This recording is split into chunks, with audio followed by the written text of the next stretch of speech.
Yes, tugiye kurebera hamwe uburyo twakora ibyitwa freeze pan, akaba ari uburyo bwo guhagarika row runaka cyangwa se umurongo.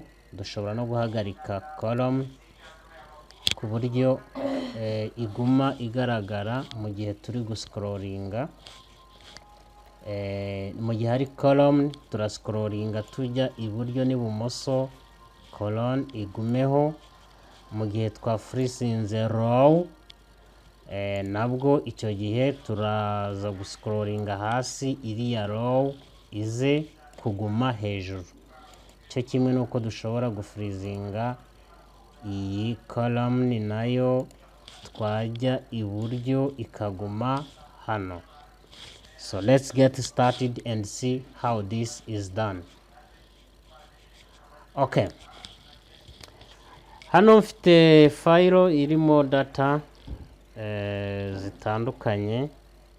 Muri row number 1 bibutsa ko row ari izi zitambitse, mu gihe column ari izi zimanutse zihagarariwe na letters A, B, C, D gukomeza, naho row zikaba ari numbers 1, 2, 3 kugeza hasi. Okay, let's start to freeze. To freeze ujya kuri hano dufite ibyo bita tabs, akaba ari ikintu kimeze nka menu. Ubundi iyo dufunguye duhera kuri home. So kugira ngo dufreezinge turaza kuri tab yitwa view. On my Excel hano urahabona tab nyinshi, harimo ngiyi yitwa Kutus plus, PDF element. Izi ntabwo zisanga kuri Excel yawe, bazita add-on. Nge nizo mba nariyongereyeho zo kumfasha mu kazi nkora ka buri munsi. Wowe uraza kureba tab yitwa view, ikunda kuba ari iya nyuma iyo utongeyeho izindi nk'izi za developer n'izindi. Uraza kuri view uhakande, hanyuma uraza kubona ahantu handitse ngo freeze pans. To freeze pan uhakanda kuri drop down, uraza kubonamo utundi tuntu dutatu, harimo freeze pans gusa, freeze top row and freeze first column. Kuko nakweretse row ni iyi mirongo itambitse 1, 2, 3 kumanuka, naho column ni A, B, C, D, E gukomeza. So turashaka ko uyu murongo wa rimwe wa mbere uguma hejuru mu gihe duscrollinga text like this, ntihagire ikintu tukaguma tureba title. Bikorwa bute rero? Hari uburyo bubiri. Uburyo bwa mbere ushobora kutagira icyo selecting ugakirika aho ushaka hariho hose, hanyuma ukaza muri bwa buryo twabonye view freeze, ugakanda kuri freeze, then ugahitamo freeze top row. Nukanda kuri freeze top row, igihe uscrollinga title ziguma hejuru zitigeze zihisha. Hari igihe uba ushaka kumenya ngo uyu mubare n'uw'ibiki, ntibisabe ko usubira hejuru ngo urebe title yayo. Urabona biba byoroshye. Hanyuma ukukomeza ubwo zirikana uyu mubare aho ugeze kugira ngo utaza kubyitiranya nkaho iyi ariyo table yonyine ufite. So gutya urabona ndamanuka kugira ngo ubone neza ko manuka. Reka hano mashire ibara runaka, urugero urabona uko manuka title ziguma hejuru.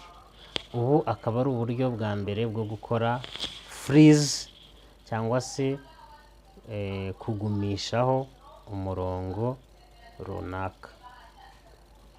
Noneho hari igihe ushobora kuba ushaka kugumishaho undi murongo utari first, utari uwa mbere. Urugero ushaka kugumishaho uyu murongo wa 6, reka nawo kugira ngo tugaragarire neza tuwuhe ibara ryawo.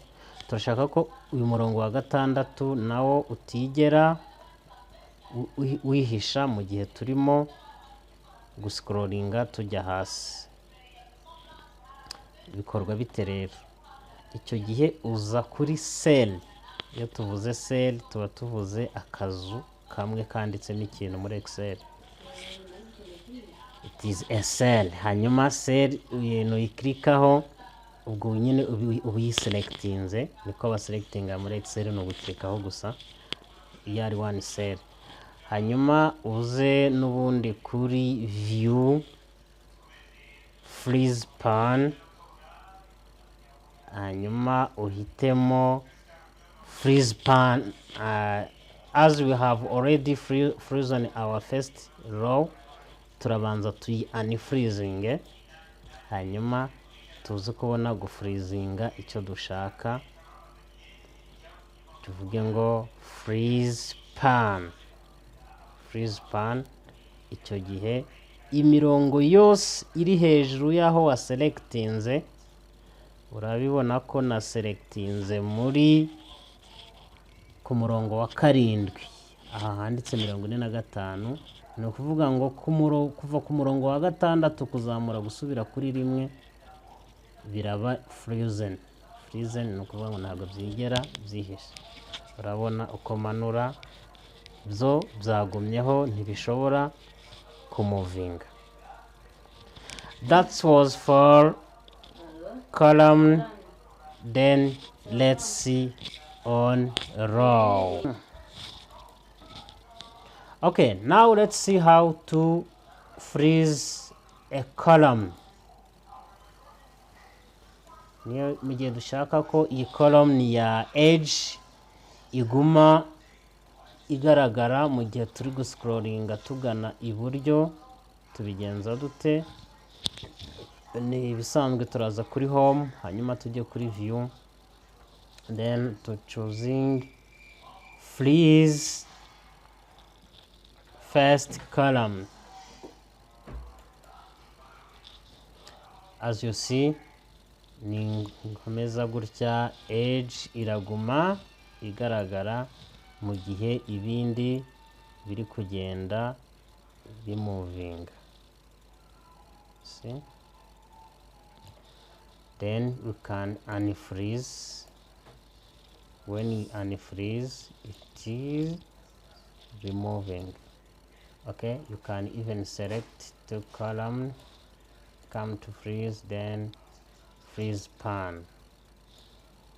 As you see, izo na selectinze zose ziraguma zigaragara mu gihe na zifreezings. Kubikuramo ukanda kuri unfreeze. This is the lesson of today. Don't forget to subscribe and write a comment telling us what we will do on next lesson. Thank you.